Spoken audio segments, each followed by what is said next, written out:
গণভোট 2026। গণভোটে হ্যাঁ দিলে কি হবে এবং না দিলে কি হবে।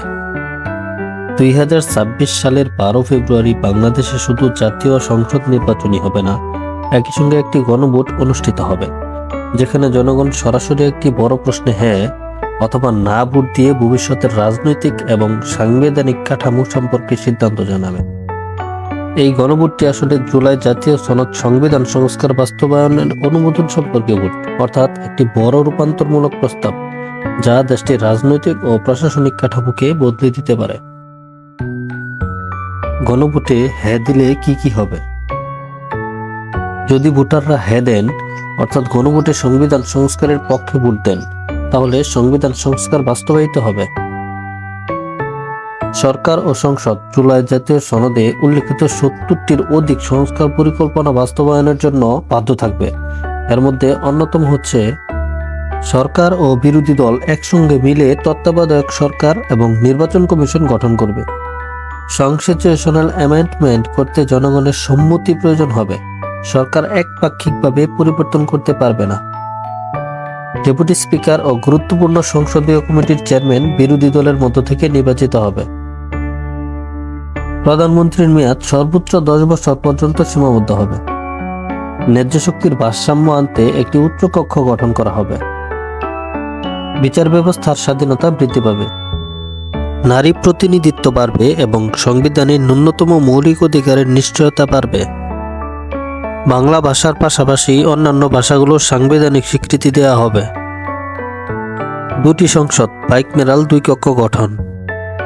গণভোটে হ্যাঁ হলে জাতীয় সংসদ শুধু একটি আয়োজক উপজেলা হবে না, এর পাশাপাশি একটি নতুন উচ্চকক্ষে গঠন করা হবে। এই উচ্চকক্ষে প্রায় 100 জন সদস্য থাকবে, যারা জাতীয় নির্বাচনে দলগুলোর প্রাপ্ত ভোটের অনুপাতে নির্বাচিত হবে। ভবিষ্যতে সংবিধান সংশোধনের জন্য শুধুমাত্র নিম্ন কক্ষে নয়, বরং উভয় কক্ষের সংখ্যাগরিষ্ঠ ভোটের সমন্বয় থাকা লাগবে। এর ফলে সিদ্ধান্ত গ্রহণের ক্ষমতা আরও ভারসাম্যপূর্ণ এবং সহজপাঠ্য হবে বলে বোঝানো হচ্ছে। প্রধানমন্ত্রীর মেয়াদ ও ক্ষমতা সীমাবদ্ধ করা। সংবিধানে প্রধানমন্ত্রীর মেয়াদ সর্বোচ্চ 10 বছর পর্যন্ত সীমাবদ্ধ করার পরিকল্পনা রয়েছে।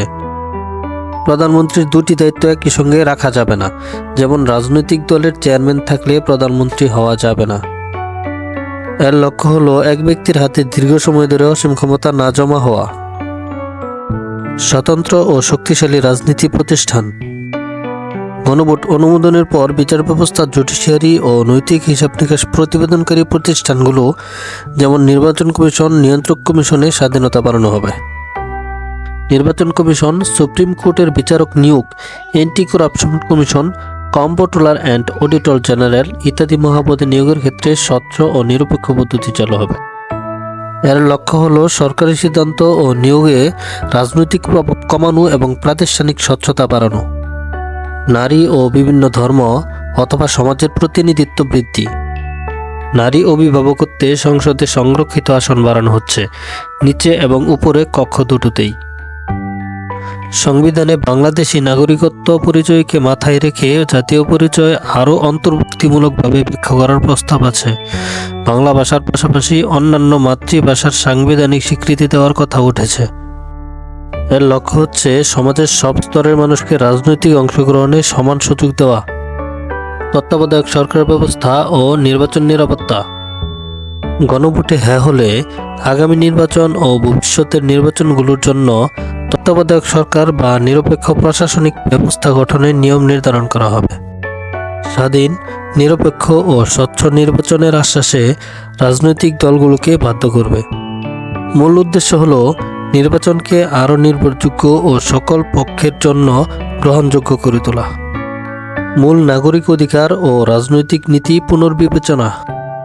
সংবিধানের কিছু প্রচলিত রাষ্ট্রনৈতিক নীতিগুলো, যেমন মৌলিক রাষ্ট্রনীতি, আপডেট করে সমতা, মানব মর্যাদা, সামাজিক ন্যায্যতা, ধর্মীয় সংস্থান ইত্যাদি ধরা হবে। এটা নাগরিক অধিকারকে আরও শক্তিশালী ও সমান ভিত্তিতে প্রতিষ্ঠিত করতে সাহায্য করবে।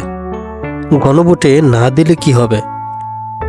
যদি ভোটাররা না ভোট দেন, জুলাই জাতীয় সনদ বাস্তবায়নের অনুমোদন পাবে না, ফলে সরকার বা নতুন সংসদ সংস্কারগুলোর বাস্তবায়নে বাধ্য থাকবে না। ডেপুটি স্পিকারের নির্বাচন বিরোধী দলের অংশগ্রহণ, ক্ষমতার ভারসাম্য বা নতুন উচ্চ কক্ষ গঠনের মতো ব্যাপারগুলো আইনি বাধ্যতামূলকভাবে কার্যকর হবে না।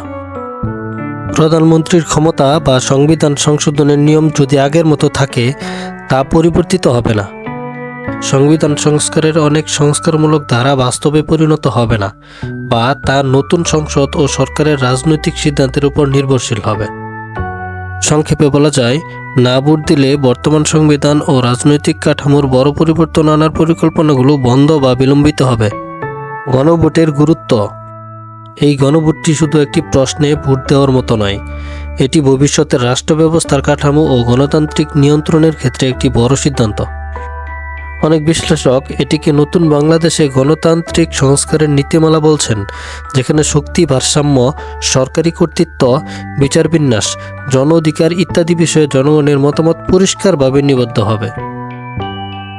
মনে রাখবেন, এই গণভোট ক্ষমতা কাঠামো ও সংবিধানের মৌলিক কাঠামো পরিবর্তনের একটি বড় সিদ্ধান্ত, যা ভোটাররা একেবারে হা বা না হিসেবে ভোট দেবেন, পৃথক পৃথক অংশে নয়।